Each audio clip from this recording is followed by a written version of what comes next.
Salam bahagia kepada saudara dan saudari sekalian. Syukur kepada Tuhan Yesus kita atas rahmat-Nya memberikan kita peluang sekali lagi bertemu secara talian untuk kebaktian pagi ini. Berharap agar saudara dan saudari sekalian telah membiasakan diri dengan kaedah baru ini untuk menyembah Tuhan kita.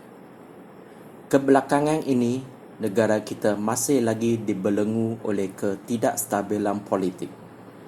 Ahli-ahli politik dari parti kerajaan PN dan pembangkang masing-masing berusaha untuk mendapatkan sokongan yang lebih kukuh dari ahli-ahli parlimen yang terpilih pada pilihan raya yang lalu. Rakyat pula terbeliak mata dengan kerana ahli-ahli politik ini. Sudahlah ekonomi negara lemah serta masa depan yang tidak menentu. Mereka yang diberi amanah mentadbirkan negara bergaduh sesama sendiri untuk manfaat persendirian. Gajah sama gajah berlawan, pelanduk mati di tengah-tengah. Orang yang disyaki bersalah satu persatu dibebaskan dengan alasan yang agak lemah. Perkara yang agak serupa pernah berlaku di England satu masa dahulu. Terdapat 10,000 pelacur melakukan perdagangan mereka di jalanan ibu kota London. Kedagihan alkohol dan perjudian semakin berleluasa. Negara England merosot dalam kancah rasuah yang berleluasa dan etika yang tidak bermoral. Ini berlaku dalam abad ke-18. Jumlah jemaah gereja juga merosot secara mendadak, seperti yang terjadi dalam beberapa dekad terakhir ini. Sebahagian gereja hampir menjadi pengikut ajaran sesat. Namun, negara itu berubah. Khotbah John Wesley dan George Whitefield mula membuahkan hasil. Ribuan orang terangsang dengan khotbah mereka dan telah bertemukan Yesus. Robert Reich memulakan sekolah Ahad atau sekolah minggu yang kita kenali pertama kalinya pada tahun 1780. Idea dengan sekolah Ahad ini telah mencapai 300,000 kanak-kanak jahil, atau yang artinya budak-budak yang bukan lagi pengikut Yesus dalam masa 5 tahun. Menjelang tahun 1910, terdapat lebih dari 5 juta kanak-kanak di sekolah Ahad. Tuhan mempergunakan William Wilberforce, Lord Shaftesbury dan lain-lain dalam rencananya. Bukan sahaja hati individu berubah, tetapi negara dan bangsa juga berubah. Ketika kita melihat dunia kita hari ini, kita melihatnya berubah lebih cepat daripada sebelumnya. Dalam 25 tahun terakhir ini, terdapat perubahan yang besar di bidang politik, ekonomi dan teknologi. Perubahan besar-besaran sedang berlaku di banyak negara di seluruh dunia. Bagaimana pula dengan iklim kerohanian bangsa dan negara kita dapat diubah?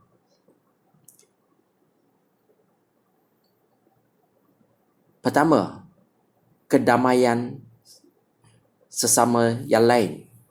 Dalam buku Amsal bab 14 ayat 25 hingga 35. Penulis buku Amsal mengatakan dalam ayat 34, keadilan meninggikan martabat bangsa dan negara, tetapi dosa mendatangkan hinaan kepada bangsa dan negara. Dalam erti kata yang lain, pengabdian kepada Tuhan menjadikan sesebuah negara itu kuat, manakala dosa pula akan menghancurkan sesebuah negara. Kebenaran memuliakan bangsa. Kebenaran melibatkan pelbagai hubungan yang betul. Marilah kita meneliti beberapa jenis perhubungan untuk kita pelajari bersama. Pertama, berdamaian dengan Tuhan. Kebenaran bermula dengan berdamai dengan Tuhan. Dalam buku Roma, bab 5 ayat 1. Sekarang kita sudah berbaik semula dengan Allah kerana kita percaya kepadanya. Oleh itu, kita hidup dalam kedamaian dengan Allah melalui Yesus Kristus, Tuhan kita. Ia bermula dengan rasa takut kepada Tuhan. Dalam erti kata yang lain, iaitu menghormati Tuhan kita. Dalam buku Amsal, bab 14, ayat 26 dan 27. Hormat dan takut kepada Tuhan memberi seseorang serta keluarganya keyakinan dan keselamatan. Jika hendak menjauhkan diri daripada maut, hormatlah dan takutlah kepada Tuhan kerana Dia sumber kehidupan. Yang kedua, berdamai dengan orang lain. Dalam buku Roma bab 12 ayat 18, dia berkata, dengan sedaya upaya berusahalah untuk hidup damai dengan semua orang. Hubungan yang betul dengan orang lain dicirikan oleh kata-kata dan tindakan yang benar, jujur dan ikhlas. Pertama, kata-kata kita harus benar dan tidak menipu kerana saksi yang jujur menyelamatkan orang seperti yang dinyatakan dalam buku Amsal bab 14 ayat 25. Kedua, tindakan kita adalah untuk menunjukkan keinginan untuk memberi kesejahteraan kepada orang lain. Bertenan daripada cepat marah seperti yang dinyatakan dalam ayat 29. Bersikap baik kepada mereka yang memerlukan yang dinyatakan dalam ayat 31. Sesiapa yang menindas orang miskin, menghina pencipta mereka. Sesiapa yang baik terhadap orang miskin menghormati Allah. Tunjukkan kegembiraan anda kepada mereka yang bertindak dengan bijaksana. Di sini kita dapat lihat kebijaksanaan dan kebenaran dalam ajaran Tuhan kita. Dalam masa kuarantin COVID-19 ini, kita dapat lihat atau dengar bagaimana banyak orang serta organisasi termasuk gereja tempatan tampil untuk membantu mereka yang berkeperluan tanpa mengira warna kulit, bangsa atau negara. Ini adalah satu langkah positif untuk berdamai sesama yang lain. Bagi gereja, ia mempamerkan aksi menghormati Tuhan Yesus dengan bersikap baik terhadap golongan yang miskin. Ketiga, berdamai dengan diri kita sendiri. Kebenaran melibatkan hubungan yang betul dengan diri kita sendiri. Anda dapat memahami apa itu kedamaian. Fikiran dan hati yang tenang dan tidak terganggu adalah kehidupan dan kesihatan tubuh. Seperti yang dinyatakan dalam ayat 30. Hati yang tenang menyehatkan badan. Kemarahan, kekurangan pengampunan, rasa iri hati dan cemburu boleh merosakkan tubuh fizikal kita. Teringat saya kepada cerita wayang semasa saya masih budak dulu. Wayang Incredible Hulk. Kata tagline dia, "Don't make me angry. You won't like it when I'm angry." Bila dia marah atau disakiti, dia berubah menjadi makhluk hijau yang kuat. Baju dan seluar dia akan koyak kerana tubuh badannya membesar dan otoknya membonjol.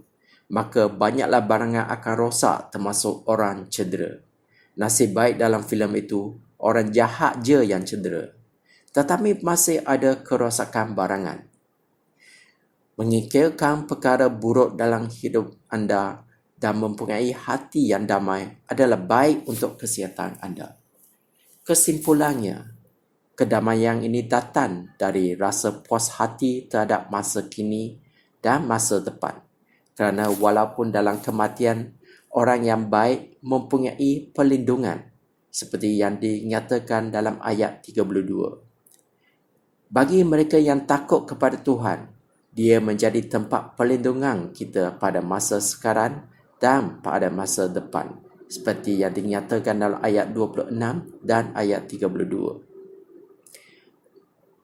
Tuhan, saya berdoa agar bangsa kita kembali kepadamu dan agar nama Tuhan Yesus dihormati sekali lagi di parlimen, oleh kerajaan, di sekolah dan di mahkamah. Bantu kami untuk mengutamakan orang miskin dan bersikap baik kepada mereka yang mempunyai keperluan. Kaedah kedua, berdakwah.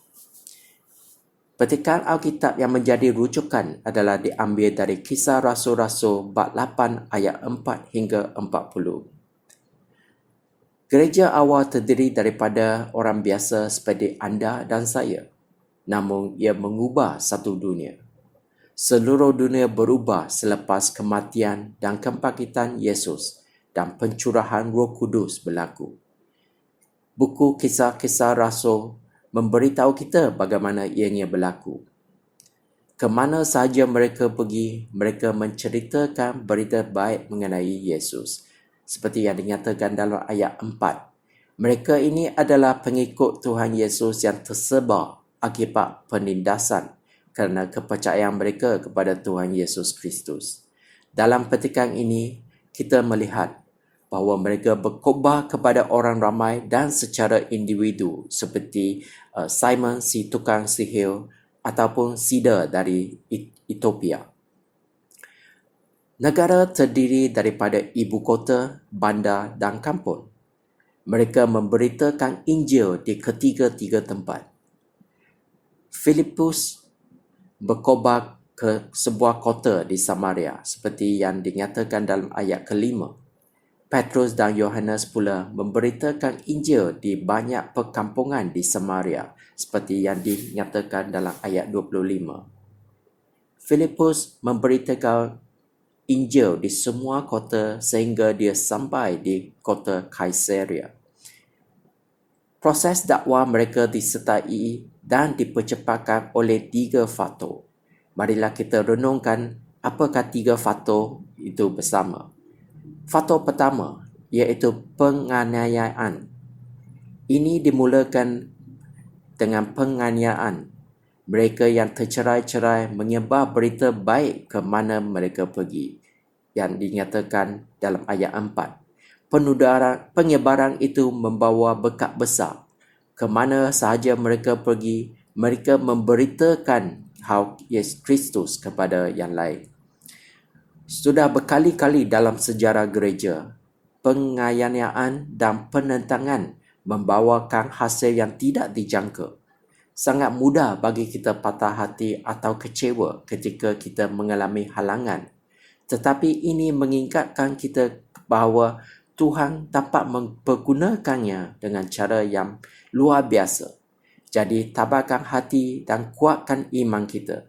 Sekiranya kita mendapat penganiayaan dan penentangan seperti wabak COVID-19 ini, Tuhan masih memberikan kita hasil yang tidak kita jangkakan. Kaedah kedua, doa. Kita melihat dalam petikan ini betapa pentingnya berdoa. Petrus dan Yohanes berdoa untuk orang Samaria agar mereka menerima Roh Kudus, seperti yang dinyatakan dalam ayat 15 hingga 17. Apabila Petrus dan Yohanes tiba, mereka berdoa bagi pengikut Yesus di situ supaya menerima Roh Allah, kerana tidak seorang pun di kalangan mereka dikuasai oleh Roh Allah. Mereka baru dibaptis demi nama Tuhan Yesus sahaja. Lalu Petrus dan Yohanes meletakkan tangan mereka ke atas kepala orang Samaria di situ dan mereka pun menerima Roh Allah. Simon adalah seorang ahli sihir terkenal yang mempersonalkan semua orang dengan sihirnya dan membuat semua orang mendengar katanya, seperti yang direkodkan dalam ayat 9 hingga ayat 11.